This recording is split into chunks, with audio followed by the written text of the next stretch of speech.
मूँछों को उस्तरे या ब्लेड वगैरह से मूंडना कैसा है।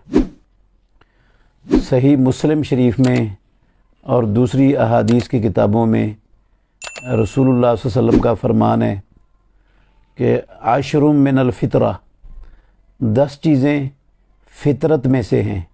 उन 10 चीज़ों में से एक चीज़ रसूलुल्लाह सल्लल्लाहु अलैहि वसल्लम ने फरमाया, कस्सु शवारिबे, मूँछों को काटना। इसी तरह सही बुखारी में और सही मुस्लिम में रसूलुल्लाह सल्लल्लाहु अलैहि वसल्लम के फरामीन है, वाफ़ुल लिहा व अनहिकुश शवारिबा, दाढ़ियों को मुआफ़ कर दो और अपनी मूँछों को काट दो। अनहिकु, अहफू और कुसू, ये अल्फाज काटने के लिए इस्तेमाल होते हैं अरबी ज़ुबान में। इनमें से किसी लफ्ज़ का माना मूंडना नहीं है।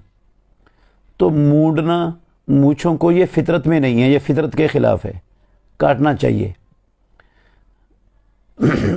और जितनी पस्त आप काट लेंगे उतना ज़्यादा बेहतर और अफजल है। उस्तरे से और ब्लेड वगैरह से मूंडी जाती हैं, काटी नहीं जाती।